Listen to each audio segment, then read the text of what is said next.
saya bertugas di SD nomor 1 Candi. Adapun tujuan pembuatan video pada literasi kesehatan mental ini adalah meningkatkan kemampuan guru dalam mendeteksi masalah kesehatan mental baik pada diri sendiri maupun pada siswa, serta dapat mendukung terciptanya sekolah yang sehat jiwanya dan tangguh belajarnya. Terima kasih.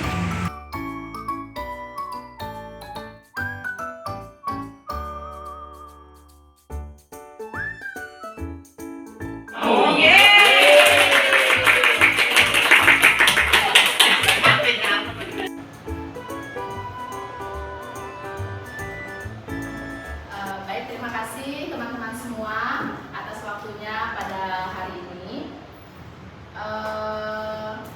Hari ini saya akan mencoba mengimbaskan apa yang sudah saya dapatkan pada workshop literasi kesehatan mental. Jadi sebelumnya saya ucapkan selamat pagi dan Om Swastiastu. Semoga kita semua selalu dalam keadaan sehat, bahagia, ceria, dan kaya raya. Berdasarkan hasil TNT yang sudah teman-teman isi beberapa bulan lalu, itu saya mendapatkan hasil bahwa di SD 1 Candu teman-teman mengharapkan membutuhkan adanya sosialisasi tentang apa itu literasi kesehatan mental. Hanya kan sudah waktu bulan lalu saya sudah mensosialisasikan atau mendiseminasikan tentang literasi kesehatan mental. Tapi kita ingat sedikit bahwa literasi kesehatan mental itu sangat penting bagi kita, khususnya di kalangan pendidik dan tenaga kependidikan. Jadi kita flashback sedikit supaya mengingat kembali bahwa literasi kesehatan mental itu adalah suatu keadaan sejahtera di mana setiap orang mampu menyadari potensi dirinya dan mampu menghadapi tekanan normal dalam kehidupan. Namun dapat bekerja secara produktif dan bermanfaat serta mampu memberikan kontribusi dan berpartisipasi dalam komunitasnya. Nah, kalau kita mendengar kata kesehatan mental, bukan berarti semua itu adalah merujuk ke orang gila. Ya biasanya kan kalau kita dengar kesehatan mental itu merujuknya ke orang gila atau stres. Nanti apa sih itu stres? Jangan dipikir, aduh aku stres banget nih. Belum apa-apa udah aku stres banget nih. Biar nggak seperti itu. Jadi di sini sedikit tujuan literasi kesehatan mental ini supaya kita sebagai pendidik itu khususnya di lingkungan pekerjaan kita itu sekolah, kita dapat memiliki pemahaman umum tentang bagaimana tubuh dan pikiran kita sehat dan dapat berfungsi dengan baik. Kemudian mengetahui tentang gangguan mental yang umum, kemudian mengetahui bagaimana dan di mana mencari dukungan kesehatan mental ketika kita membutuhkannya. Jadi itu flashback sedikit tentang literasi kesehatan mental yang sudah sempat saya diseminasikan pada bulan lalu.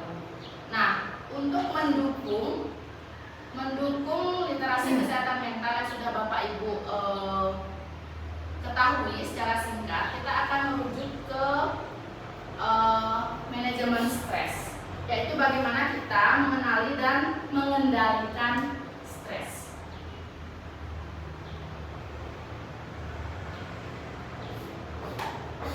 Tegang banget semua. Kita jargon dulu ya. Masih ada yang masih ingat nggak jargonnya?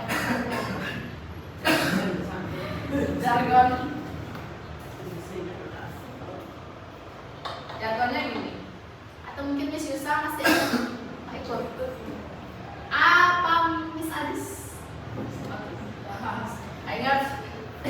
Jadi jargon kesehatannya kaya raya. Kalau saya bilang kesehatan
berada pada tingkatan emoji yang mana? Datar. Ini yang kuning muda. Kuning muda. Ya dengan chat muda.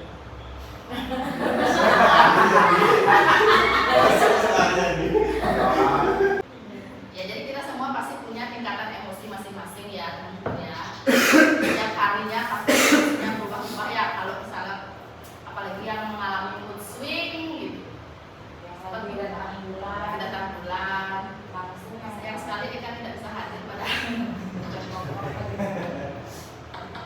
jadi apa sih itu emosi?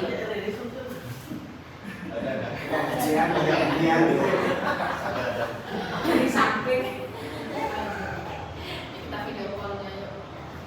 Oke, jadi emosi itu adalah suatu keadaan psikologis yang kompleks yang melibatkan pengalaman subjektif, respon fisiologis, dan respon perilaku atau ekspresi. Kadang ketika kita merasa kondisi atau perasaan sedang tidak baik saja secara subjektif ya, dan kita bertemu dengan seseorang yang mungkin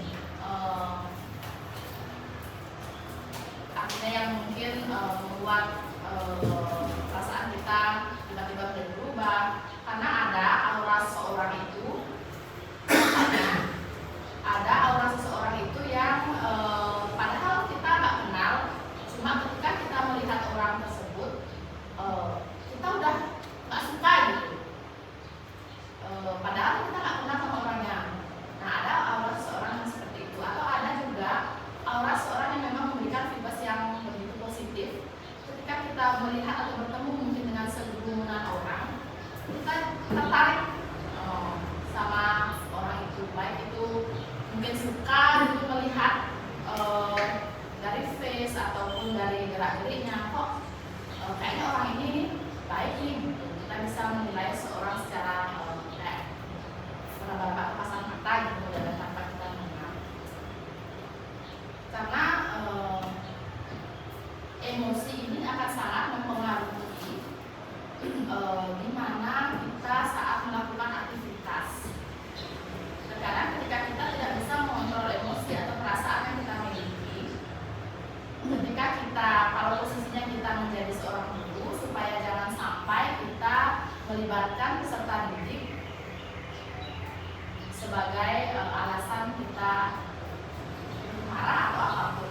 Jadi bukan hanya saat senang saja kita tiba-tiba bersemangat dalam mengajar, tetapi ketika kita sedang merasa emosi atau memiliki masalah di rumah, kita tetap bisa mengendalikan perasaan itu ketika kita berhadapan dengan peserta didik atau saat berada di dunia kerja. Curhat. Kalau saya emosi lari. Iya, lari dari kenyataan. Kabur dari Benar, kenyataan. pernah bilang pas aku lagi emosi, kalau tengah malam, aku lari ambil mobil, lari sampai bisa tidur kok. Dia capek. Nah, menurut teori ini, emosi-emosi dasar berfungsi sebagai blok bangunan. Emosi yang lebih kompleks atau campuran bunuh diri jangan. Kepati malam-malam siapa tuh? Iya.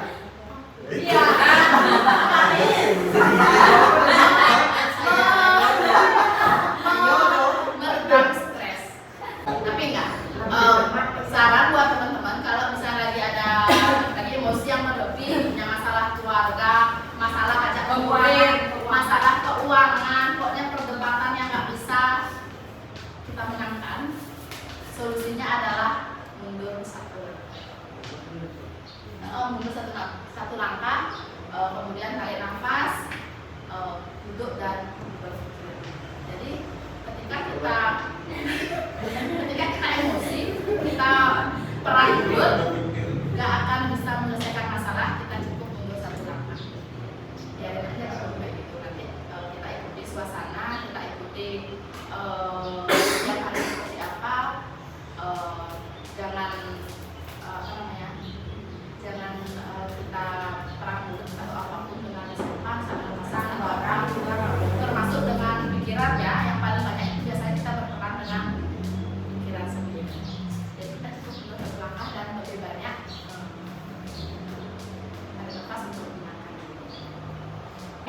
Selamat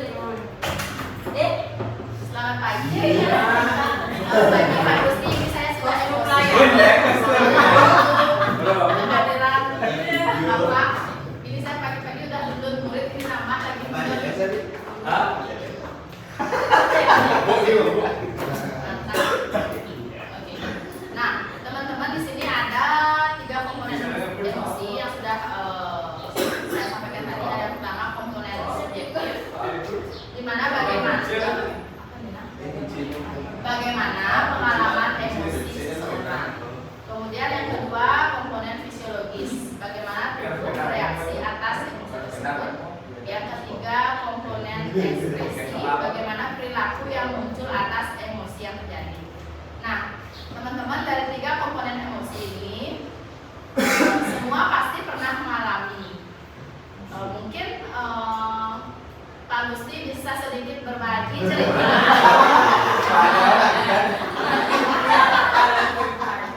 Karena ini kayaknya emosinya lagi bagus, yang ada di emoji yang kuning isi lop-lop mata itu.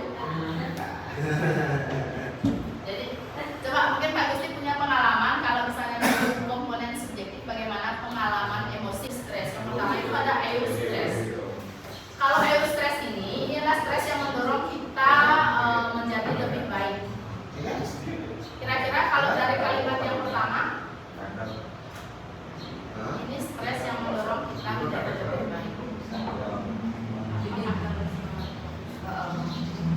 Biasanya ini terjadi ketika orang suka bersaing, jengah.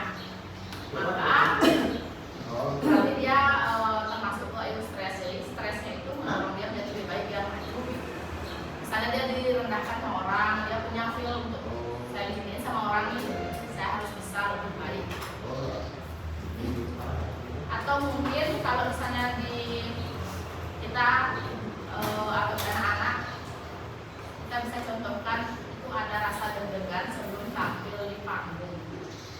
Jadi kita harus berusaha bagaimana caranya tampil lebih maksimal. Jadi itu adalah jenis eustress yang ini.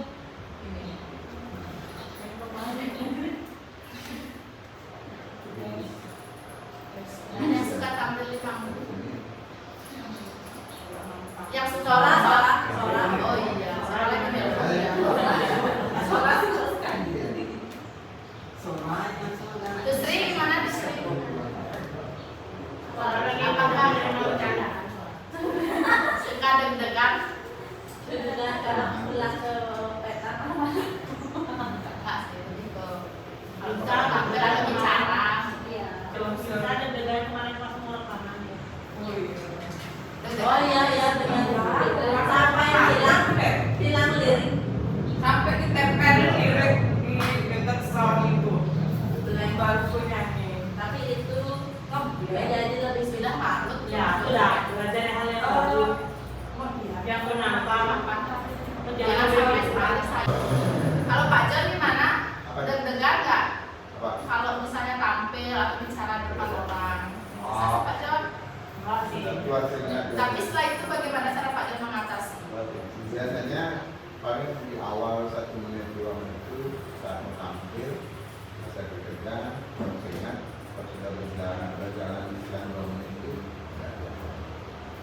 Tapi kok saya lihat Pak Jon itu pelakan kali ngomongnya, apakah itu apa tuh dengan mengatur nafas atau engkel gitu? Stabilan emosinya kayaknya bagus.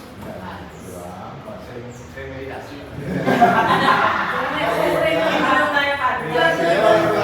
Walaupun sering artinya mau di depan pasti ada rasa deg-degan sebelum mau tampil tidak kerja.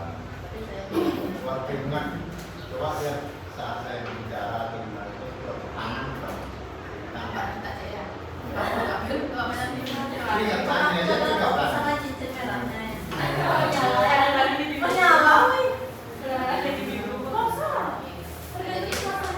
Kalau Pak Jon itu sebenarnya kalau aku lihat itu orang yang bisa mengontrol tanpa memiliki jalan keluar.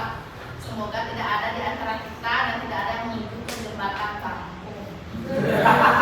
Masih ingat.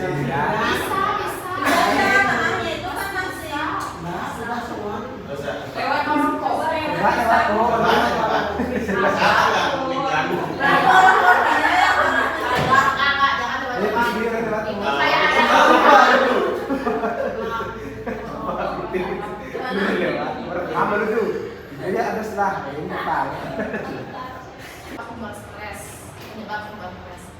Yang pertama itu ada trauma masa kecil. Karena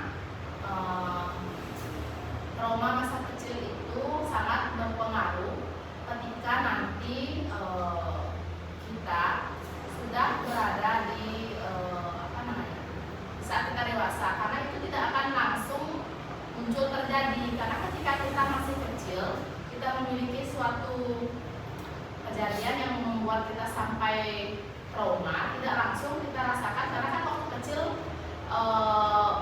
pola dan pikiran anak-anak itu berjalan begitu saja, tapi ingatan itu akan selalu ada sampai kita dewasa. Apalagi trauma masa kecilnya ini terbilang berat, mungkin bisa diingat sampai dewasa, bahkan sampai tua. Oh, ini yang pentingnya. Kalau Ini kita orang mau orang banyak sama orang ya. Ini sama macam. singa Orang hutan sama macam. Bukan ya? Oh iya, putih. Lion cewek bro. Oh udah. Oh iya, tapi gini. Oh iya. Kalau yang ini apa sih namanya? Kalau pada akarnya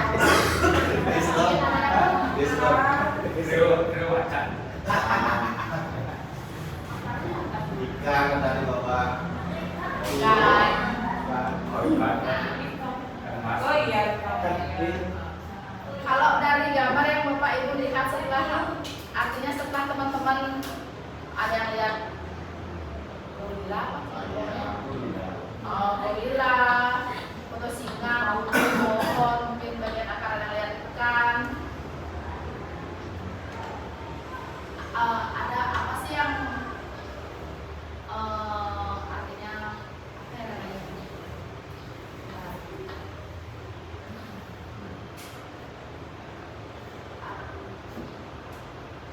Ada yang satu deh dulu deh. Kalau ini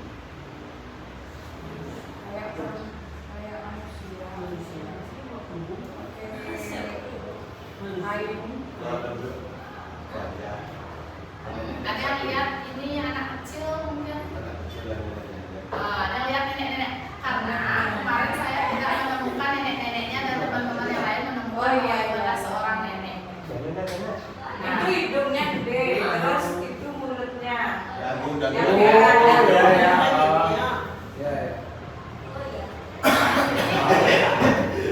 Di sini ya, di sini nenek-nenek. Ya lihat, sebelumnya belum. Matanya gitu, matanya. Itu mulutnya yang merah itu ya. Jujur ya, sampai dari sini ngalem jadi nenek-nenek. Ini dia deh. Matanya itu Ya, sekali kasih tahu sama teman. Artinya Baru ya. oh, bagus. Tapi kalau saya lihat sekilas tetap saya nggak bisa lihat apa itu ada di sini. Nah, dari kedua gambar ini ada bisa menyimpulkan nggak? Mungkin pendapat teman-teman. Kemarin itu simbol Pandang orang Ya. ya. Ya benar, Mas. Jadi pandangan setiap orang itu berbeda-beda dan kita punya apa namanya? Sudut pandang.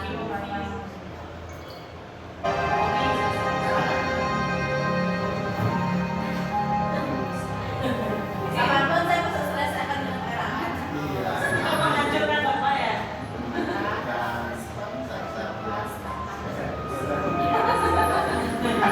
Ayo siapa tahu teman-teman nanti ada yang nggak bisa mengandalkan emosi mungkin bisa bermeditasi. Ini kayak ekstra yoga. Kita cari tempat duduk yang nyaman, senyaman tubuh teman-teman pokoknya. Kemudian jaga mata suci. Kapanpun saya merasa saya menyimpan banyak kemarahan dalam diri, saya niatkan dan saya ikhlaskan dan saya lepaskan kita rasain gerakan sejenak dari semua kegiatan dan aktivitas kita yang menanti. Kapanpun saya sering merasa sendirian akan yang ada yang memahami, yang memberikan saya, yang menahan, yang telah saya niatkan dan saya ikhlaskan. Lepaskan nafas dari saya.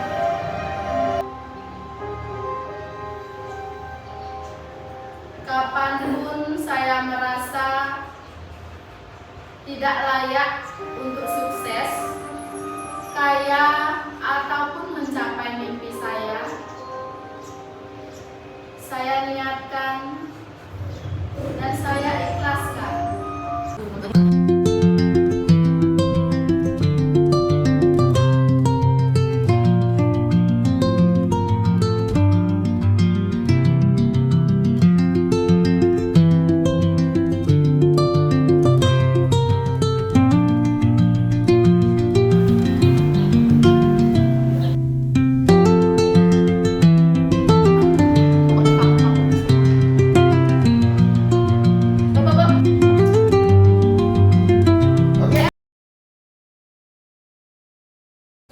Adakah strategi atau teknik manajemen stres yang paling berkesan dan ingin Anda terapkan setelah mengikuti sosialisasi ini?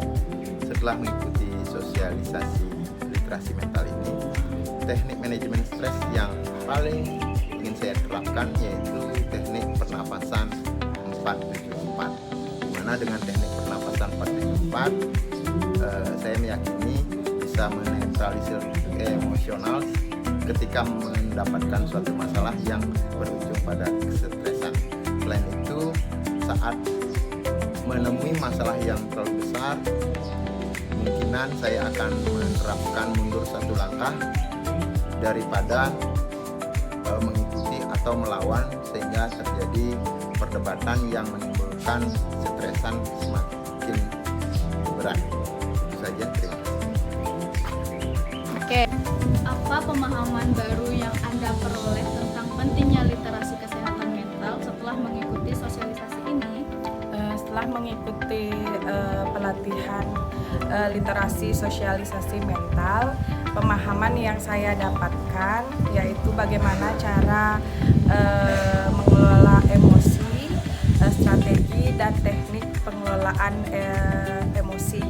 Terkhususnya bagi saya sendiri pribadi, bagaimana cara mengelola emosi saya di saat saya emosi, untuk mengontrolnya bagaimana. Itu sih sejauh yang saya tahu, pemahaman yang saya dapatkan. Jadi saya bisa mengelola emosi saya agar kedepannya saat ada masalah atau kejadian-kejadian yang membuat saya tegang atau emosi, saya bisa mengelolanya dengan teknik-teknik dan strategi dari pelatihan yang saya dapatkan.